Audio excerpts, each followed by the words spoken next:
অনেক দিন পর নিজের বাবার বাড়িতে ঘুরতে এলাম। আর নিজের বাবার বাড়িতে ঘুরতে যাওয়া মানে ঈদ ঈদ একটা ভাব আসা, তাই না? আসসালামু আলাইকুম, আরও একবার ওয়েলকাম করছি আমার পেজ ফারজানাস এভরিডেতে। প্রথমে সকালবেলার এই পাখির ডাকটা শোনাই সবাইকে। আজকে আমার বাবার বাড়িতে আমরা ভাবছিলাম যে একটা বারবিকিউ প্রোগ্রাম করব। তো প্রথমে এখানে চিকেনের পিসগুলো নিয়ে নিয়েছি, দেখতে পাচ্ছেন সবগুলো পিস একসাথে নেওয়া হয়েছে। আর এখানে প্রস্তুতি চলছে, সব বাটা মশলাগুলো রেডি করা হচ্ছিল। আর বারবিকিউর মেরিনেটটা হচ্ছে আমার কাজিনই করবে। তো প্রথমে এখানে আদা দিয়ে নিচ্ছে, দেন হচ্ছে রসুন বাটা, সব বাটা মশলা এখানে ইউজ করা হবে। আর এখন এখানে বারবিকিউ যে মশলার প্যাকেটটা আছে রাঁধুনি মিক্স, ওটা আমরা ইউজ করব। এখানে পুরো প্যাকেটটা দিচ্ছি, যেহেতু অনেকগুলো চিকেন পিস ছিল, তো যার কারণে আসলে সবটাই ইউজ করতে হবে।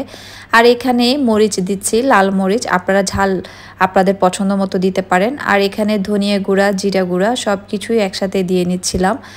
যেহেতু আজকে অনেকগুলো চিকেনের পিস নিয়ে আসলে বারবিকিউটা করা হবে, তাই আমি এখানে আসলে কোনো মেজারমেন্ট দিয়ে কোনো কিছুই বলছি না, জাস্ট দেখেন কি কি ইনগ্রিডিয়েন্টস ইউজ করা হয়েছে। তো এখানে স্বাদ মতো লবণ দিয়ে নিচ্ছি, আপনারা আপনাদের পছন্দ মতো লবণ দিয়ে নেবেন। আর এখানে অবশ্যই টেস্টিং সল্ট ইউজ করতে হবে যদি আপনারা টেস্টটা ভালো চান।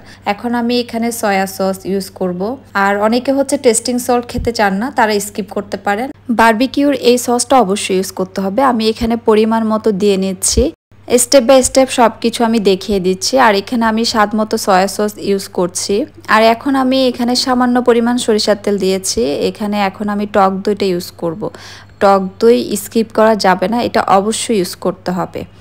আমি এখানে আড়ংয়ের যে টক দইটা আছে ওটা ইউজ করেছি। আর এখন এখানে আমি ইউজ করব হচ্ছে লেবু। তো এখানে যতগুলো লেবুর পিস দেখছেন সবগুলোই আমি একটা একটা করে দিয়ে নিব। আসলে এটা আমার কাজিনই করছিল, আর আমি শুধু আপনাদেরকে কি কি ইনগ্রেডিয়েন্টস ইউজ করেছি সেগুলোই বলেছি। এখন চিকেনের সাথে সব মশলা ভালোভাবে মিক্স করে নিতে হবে, যাতে করে চিকেনের ভিতরে মশলাটা ভালোভাবে ঢুকে। আর মেরিনেটের জন্য যত বেশি টাইম দেওয়া যাবে ততই হচ্ছে মশলাটা ভালোভাবে চিকেনের ভিতরে ঢুকবে, আর খেতেও তত বেশি টেস্ট হবে। তো আমি এটা সকালে হচ্ছে সব মশলাগুলো ইউজ করেছি, আর এখন আমি এটা মেরিনেটের জন্য রেখে দিয়েছি। সন্ধ্যার দিকে হচ্ছে আমাদের বারবিকিউ প্রোগ্রামটা হবে। আমি পুরো ছাদটা দেখিয়ে দিচ্ছি। আমরা হচ্ছে ছাদের উপরেই কিন্তু এই বারবিকিউ প্রোগ্রামটা করব। দেখেন সব কিছু অ্যারেঞ্জ করা হয়ে গেছে, আর রাতে এত সুন্দরভাবে সাজিয়েছি। আসলে আমাদের ছাদটা অনেক বেশি সুন্দর, মানে পুরো বলতে গেলে একটা পুরো রেস্টুরেন্ট আর কি। আর ওয়েদারটা এত সুন্দর ছিল, চারপাশে দেখতেই পাচ্ছেন কি সুন্দর করে সাজানো হয়েছে।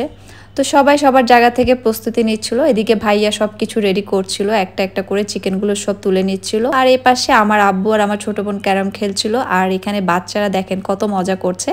তো একটা সময় আমার আব্বু গান করছিল, আর এখানে বাবুরা দোলনায় খুব সুন্দর করে দুল খাচ্ছিল। মানে যে যার জায়গা থেকে এত মজা করছিল। তো ফাইনালি আমাদের বারবিকিউ রেডি, দেখতে পাচ্ছেন। আর এটা ছিল আমারটা। আর এখানে ড্রিঙ্কস থেকে শুরু করে সব কিছুরই মানে আয়োজন করা হয়েছিল আর কি। তো সবাই দেখেন কত সুন্দর করে নিচে বসেই খেয়ে নিচ্ছিল। আজকে এই পর্যন্ত। আমার ভিডিও ভালো লেগে থাকলে একটা লাইক দিবেন। সবাই ভালো থাকবেন, সুস্থ থাকবেন। আল্লাহ হাফেজ।